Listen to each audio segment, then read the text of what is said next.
Hi guys, today I'm here with my dear friend Lane Mashburn at Amelia Auto Mart. Lane, thank you so much, man, for meeting with me and yes, sir. Telling the folks just a little bit about, well, first of all, Fernandina. And people don't really realize, but Fernandina had quite a racing history. I mean, we're not Daytona, but we're not far from it either. Right. So give us a little background. Well, just talk to us a little bit. Some people may not know, but I was born here. Yeah. And at Old Humphreys? At Humphreys, Dr. White delivered me. Wow. Yeah, Dr. White. And as I grew up here, my family was here. My uncle had a local business here back in the 70s and 80s, and he was a drag race nut. I picked up the bug, and if I hadn't have done all that, I probably would have retired already. But I had a great time, and he always had a fast car, and I knew before I ever got a driver's license I wanted to do that. So yeah. Well, I got to tell you folks, I remember the days of we had drag racing at the airport back on the back runway. I remember was it Don Garlett and the Green Hornet? I remember he was here one weekend years and years ago. I was just a kid. Yeah. The airport racing was before my time, and I understand they used to actually drag race on the beach back in the day. Oh yeah, they did that. I was probably on a tricycle at that time. So. Well, yeah, I am just a little bit older than he is, not by much, but a little bit. Okay. But yeah, I remember we would go to the south end from American Beach south. They would have drag racing, and if they tore up part of this beach, taken off, then they would just move down, a little ways, and everybody would go down with them, and then they had motorcycle races. I remember that, where they had the barrels and they would go around the barrels. The Grand Prix. I know we used to have the Grand Prix race at the airport. Right. And I know you got in on some of that. I was a spectator. Yeah. And that was always fun to see those little sports cars and the way they would, race and go around the tracks out there. And then I remember the fire department, years ago, we used to burn in between the runways. And just get rid of all that grass, and we would do that before they would do racing and stuff like that, so people could see Gotcha. all of it. But what are some of the fast cars you remember coming up, and who owned them? Well, once again, my uncle, he always had some. Was Floyd Garrett. Floyd. Yeah. Okay. He always had fast cars. He had collector cars, and those were all beautiful, perfect cars. If they weren't perfect, he had them restored, and that's kind of where I got the bug. But we would go over to Jack's Raceways on Friday night. I'd watch him race. That's on Pecan Park Road? On Pecan Park, that's now defunct. But and then I'm 13, 14, 15, and he was drag racing at the time. And then when I turned 16, 17, got older, he wasn't drag racing, so I didn't have the money for a race car, so I had a motorcycle. So I would sneak over there and not tell anybody, and I would drag race the motorcycle. And then one time I came back to the pits, and much to my surprise, he was standing there with his arms crossed like this, and he said, "We got to get you on four wheels." So that sounds like Floyd. Yeah, he was worried about my safety and being on a motorcycle racing, so he helped me get my first car. So those were good times. And then I participated in a lot of unofficial drag races on the island, here and there. Yeah, and when we say unofficial, I'm sure you just mean it wasn't sanctioned by the National Association, but it was okay to do it back then. I mean, that's what we're going to go with. Well, back in the 80s, when this was the small little town that wasn't very well known, and it was a whole different world, quite frankly.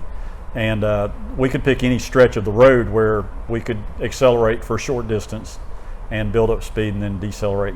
And there wasn't any big issue. You just had to worry about the police department. And there wasn't that many of those back then. So. No, there wasn't. I mean, I remember when, oh gosh, there probably wasn't 6 officers or 5 officers on the, the city police department, and the sheriff's department for the whole county probably wasn't 15, Yeah. 12 or 15, and Yeah. but you're right. I mean, it's a different world today. But I know that there were individuals that you grew up with and knew that always had that one fast car. They had that one with 4 on the floor, and Yeah. big engines, and just had to goose it. No matter where they were, they had to goose it. When I had my Amoco station in the 80s, yeah, there were several guys, and they would come by with their hot rods, and they'd rev the motor up or slow down and do a burnout, or something like that. So it always kept it interesting. And shout out to Melvin Davis. I remember when he had his Mustang, his Cobra, Yeah. and he's since passed away. Now mentioned Melvin lived Duncan. up on the 7th and wasn't that Melvin that lived right there on the corner of 7th and let's see, Date? He might have been a couple street, but real close there. Yeah. I can't remember exactly the address, but he was in that vicinity. Yeah. And then, of course, you mentioned Ray Duncan, and I think Floyd knew him, some of the older guys, and Lonnie Hardrick back in the day, he'd have something fast. He didn't ever race, but he'd always had nice vehicles. Yeah. And Jack Bradley, shout out to Jack, who has since passed. And I had a black IROC drag car at one time, and he came up, fell in love with it, ordered the same exact car, and owned it till the day he died. So Wow. he loved that car, and we loved him. So nice fella. Well, speaking of cars, I always tell people that Lane is Mr. Automobile on Amelia Island, and he truly is and has been for many years. But I know that when Dale and I buy cars, we don't go anywhere except right here. This is where we go. This is where we buy cars. If people ask me, Nick, I'm looking for a car or a truck, I always send them to Lane, and if he doesn't have it, he'll go get it. And this is the place to come. Speaking of which, Thank you. I know you've seen the auto industry change just tremendously over the years. And what are some of the big changes you've seen? I mean, if you had to say, compared to 10 years ago, 15 years ago, 20 years ago, what have you seen? I mean, is it basically all cookie cutters now, or what is it? What's your opinion? From the 80s, when I had my gas station, till now, the biggest difference I see is the vehicles are much more complex. They offer a lot more technology. They're a lot more expensive. They're a lot more expensive to repair. And I think 5, 6, 7 years ago, I read where there's more computer power in a car than the first manned spacecraft that went to the moon. So safety features are a big plus now, with the airbags, with the blind spot monitors, the backup cameras. There's a lot of good technology. As we evolve, you're going to see the self-driving cars and electric cars. That's going to be the next big era. Tesla's obviously made a big imprint, and they have the major manufacturers scrambling to catch up or surpass them. So the good news for you and I is when we get older and maybe we can't drive, we'll have a car that will drive us to that destination. So that's one thing to look forward to about getting old. I don't know that I want anything that smart. I really don't. I mean, that's kind of scary in my book, but hey, whatever it takes to get us from point A to point That's B, right. I guess. It may keep us mobile when otherwise we wouldn't have that luxury. Yeah. It's funny, I was talking to someone who actually moved here from Detroit, and we were talking cars, and I told him about LaSayer's Ford Company up on the corner up there of Gum and 8th, and how the showroom we thought was a big deal, and it was back then, because they actually could drive a car in. But I remember when the Ford Company was on Center Street. Yep, and I remember seeing pictures of that. But I mean, as a little boy, I remember that, and I remember when they built the LaSayers built the new place on 8th Street. And, oh man, that was something to watch them actually drive a car up in that showroom, from Gum Street us kids used to go ride our bicycles up there just to see that. You know, we thought that was really something. I worked for Mr. Kelly Walker in the 70s and was a service tech there. And the Chevrolets, you know, and I was a big Chevrolet guy, Corvettes, the Impalas, you know, and I remember as a young man drooling on those cars, knowing full well I couldn't afford one, but they sure were nice to look at. Mr. Walker was, you know, and he's still with us, and he's quite the gentleman, and he's always been one of my heroes. I used to meet him at 5:30 in the morning, and he and I would go jogging. Really? Yeah, yeah. And now he said to this day he goes to one of the local retail stores and pushes a cart around for exercise. Well, and hey, he's in his mid-80s, I believe. Hey, you know what, folks? You got to do it. You don't use it, you'll lose it. Well, I've sort of figured the best thing I can do is start eating extra chewy brownies, and boy, these muscles in my jaw up here, they are, I'm telling you, right on. Gotcha. Yeah, right on. But I don't need any more extra chewy brownies. I can tell you that now. I know that even when you were growing up, the big thing, because we didn't have a lot here, and I mean we certainly had a lot less when I was growing up than you did. But I mean we circled the beach, we circled downtown. I guess the Freezette was here when you were coming up.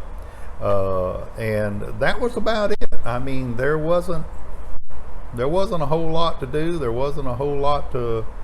That was pretty much it. I mean, what you saw is what you got. And but we had a ball. We had a great time. It was a whole different time then, you know. And I believe with all my heart that I got to grow up at the best times this island's ever seen.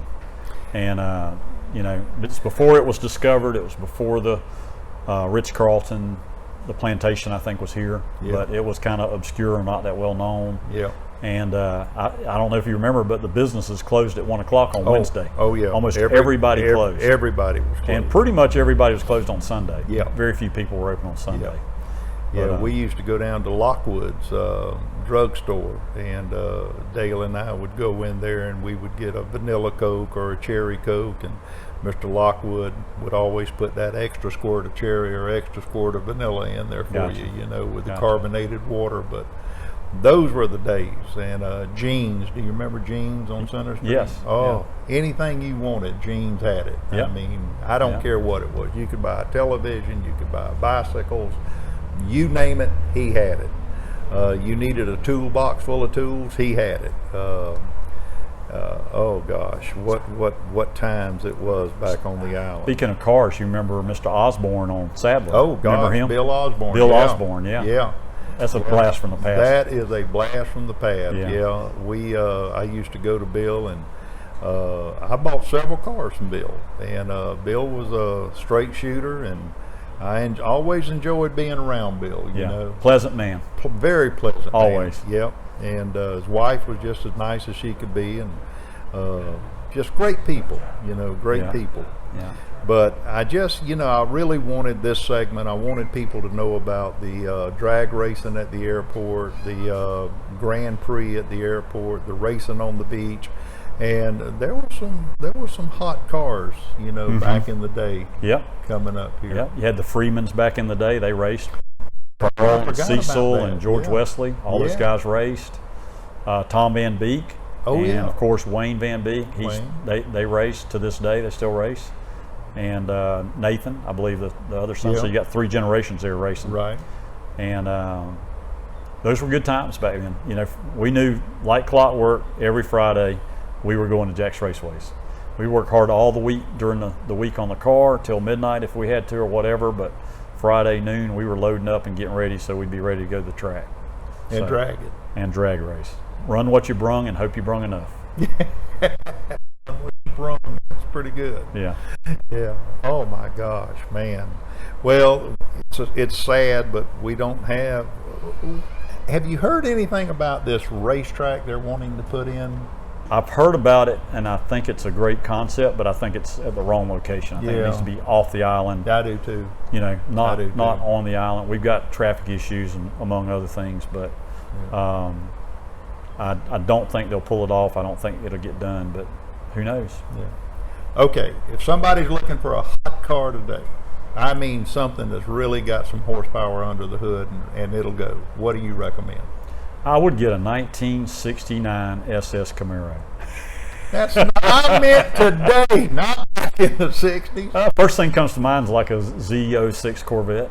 You know, Corvettes have always been for the performance dollar, they're the best you can buy, and they're pushing over $100,000 now. But when you compare that to a Ferrari or a Lamborghini that's over $400,000 and up, then the bang for the buck, American muscle, there's no substitute for it.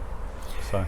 I got to tell you just a quick little sidebar, but Jamie and I had a chance to not only ride in, but Jamie drove one of the $140,000 Teslas. Mm-hmm. I've never been in a faster car in my life. I mean, that was awesome. I'm sure that's an experience. Those electric motors, they have a lot of torque and they wind up real fast. Yeah, and I don't think there was no gears. It didn't change gears. And Tesla's very impressive, and to this day, I will still race a Tesla on a tank of gas because it doesn't have the range it needs. Yeah. So you can, the internal combustion engine is still one of the biggest, greatest inventions of the world. Oh yeah. So yeah. They got a ways to go.